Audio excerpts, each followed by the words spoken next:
1 Korintus pasal 5 ya. Karena 1 Korintus itu ditulis oleh Paulus pada tahun 55 Masehi di Efesus pada perjalanan misi Paulus ke-3. Rujukannya Kisah 19 ayat 8 sampai 10. Konteksnya memang ada perpecahan, ada persoalan di dalam gereja ya. Nah, kita coba lihat.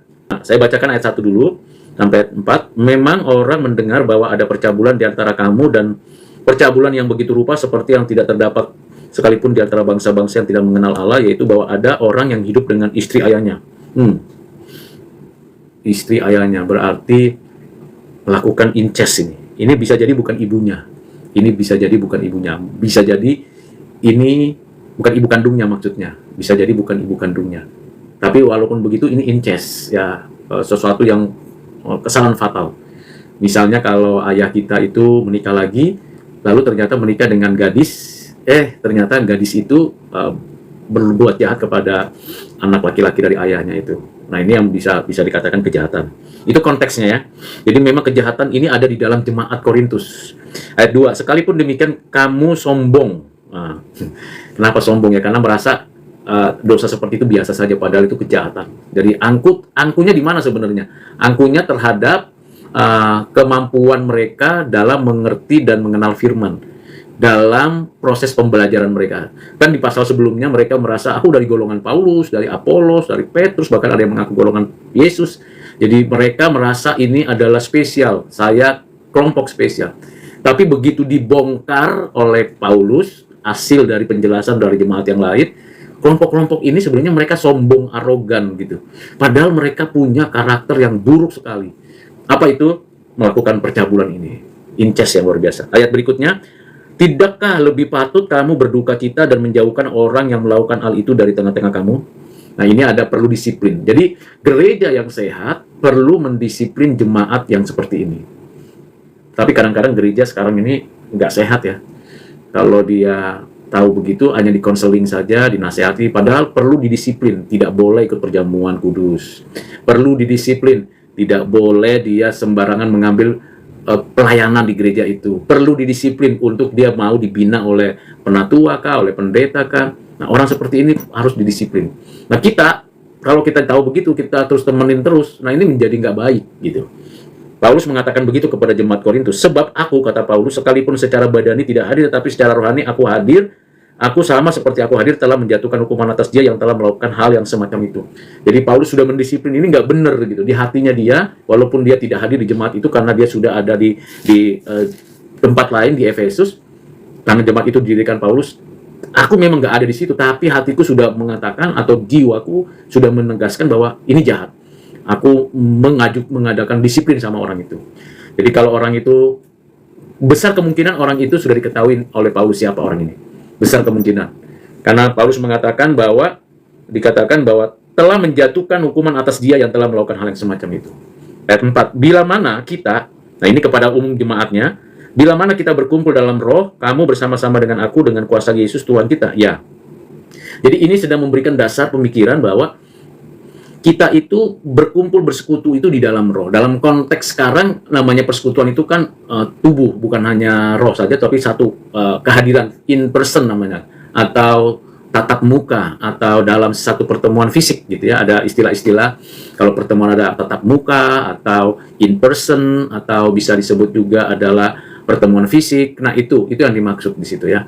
Nah, di sini perlu kita memahami bagian tersebut. Berikutnya adalah dikatakan orang itu, jadi orang yang tadi kedapatan itu harus kita serahkan dalam nama Tuhan Yesus kepada iblis sehingga binasa tubuhnya agar rohnya diselamatkan pada hari Tuhan. Maksudnya itu penghukuman, disiplin tadi. Kita berharap orang itu ketika didisiplin oleh gereja bertobat. Tetapi soal keselamatan itu anugerah Tuhan. Jadi dikatakan di sini orang itu harus kita serahkan dalam nama Tuhan Yesus kepada iblis. Menakutkan ya kalimat ini. Karena orang itu sudah mencemarkan, pertama mencemarkan persekutuan, yang kedua arogan karena merasa diri paling benar, karena kelompok ini dan kelompok itu. Yang ketiga, orang ini tidak menyadari keberdosaannya, tidak mau mengakui. Maka sudah ada mungkin teguran, sudah ada mungkin penjelasan, tapi orang ini tetap keras kepala. Nah, pada momen itu kan kita tidak boleh membalas kejahatan dengan kejahatan. Kalau dalam konteks sekarang kita bisa mengadukan kepada pihak yang berwenang karena dia telah melakukan perzinahan, karena dia telah melakukan perbuatan jahat. Kita bisa melakukan satu tindakan keadilan. Bahkan ada konteks sosial kita tidak terima ada orang yang mengambil istri ayahnya. Ini perlu bukan hanya ditegur, ada hukum sosial, ada hukum positif negara, ada hukum gereja. Tapi tetap keras kepala pada konteks waktu itu. Nah, apa jalan keluarnya? Kalau tetap dia merasa, karena Paulus kan ingat ya ada hukum Romawi juga waktu itu. Ingat bahwa ini adalah di kota Korintus.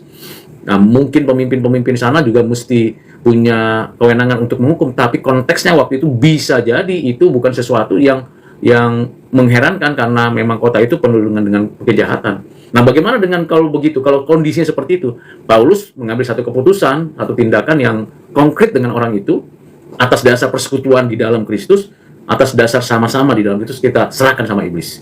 Artinya orang itu biar mungkin mengalami gocohan atau cobaan dari iblis, tetapi pada waktunya dia bertobat dan dia pada akhirnya meninggal.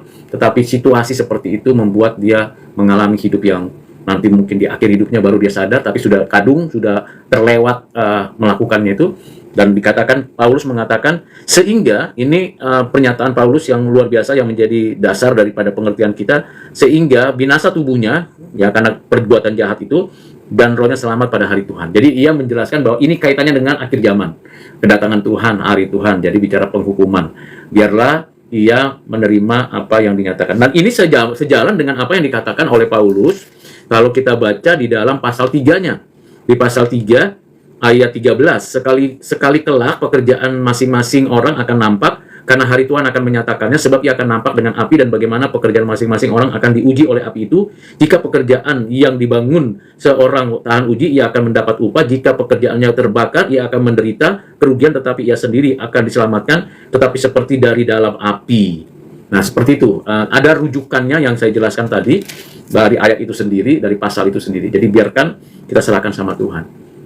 Ya, tapi ini Paulus keras sekali, bukan hanya itu kepada Tuhan, kepada iblis. Karena iblis akan, ya sekarang dia dicobai oleh si iblis. Seperti itu kira-kira penjelasan saya. Kalau kurang lebihnya, di dalam kita membaca dan merenungkan firman Tuhan, memang kita mesti selain berdoa dan memohon pertolongan Tuhan, kita mesti ada hadir hati kita di situ. Jadi bagaimana saya menjelaskan tadi satu demi satu, dan saya baca mulai bagian ini, mengapa saya bisa kutip sini, menjelaskan di sini, itu bukan karena satu hari selesai. Karena bertahun-tahun, dari usia masih muda sampai sekarang. Baca dari kitab Kejadian sampai Wahyu, baca lagi, baca dari dalam bahasa daerah. Saya orang Batak, maka saya baca dalam bahasa daerah. Saya bisa sedikit bahasa Inggris, saya baca dalam bahasa Inggris. Saya bisa sedikit bahasa Ibrani, saya baca dalam bahasa Ibrani. Saya bisa sedikit bahasa Yunani, saya baca dalam bahasa Yunani. Saya bisa bahasa Indonesia, saya baca bahasa Indonesianya. Jadi berbagai bahasa kita baca dari Kejadian sampai Wahyu. Oh, ini artinya begini. Dalam konteks di situ begini. Di zaman itu seperti ini. Dalam konteks kita sekarang bagaimana? Bisa nggak disamakan? Oh, ada prinsipnya yang sama, tapi ada prinsipnya yang tidak lagi bisa dicari padanannya. Lalu bagaimana kita cari relate-nya ayat ini? Mengapa ayat ini bisa ada di sini? Nah, kita bisa lihat konteksnya. Tapi dalam konteks sekarang bisa nggak terjadi? Bisa jadi. Tapi bagaimana kita menyelesaikannya? Tadi maka saya katakan kalau secara hukum positif di negeri kita itu sudah kena pasal yang menikahi istri dari ayahnya. Tapi kalau dia dalam hukum adat, misalnya itu udah lebih parah lagi di hukum ekskomunikasi adat. Tapi dalam sisi sosial pasti orang akan mencibirkan. Tapi yang lebih menakutkan sebenarnya bukan hukuman dari negara, dari sosial, dari adat, tapi hukuman dari Tuhan, yaitu diserahkan nyawa tubuhnya kepada setan sehingga dia mengalami gocohan, bisa luka, bisa sakit, bisa macam-macam seperti yang dikerjakan oleh iblis kepada Ayub misalnya. Tapi Ayub beda ya kasusnya. Tapi seperti itu cara setan merusak tubuh orang-orang yang dia ingin rusak. Jadi diberikan semacam, ya sudah rusak aja orang itu tubuhnya. Tapi rohnya milik Tuhan. Kira-kira paralelnya seperti itu. Walaupun konteksnya berbeda. Kalau Ayub itu diuji imannya, kalau orang ini jahat kepada Tuhan.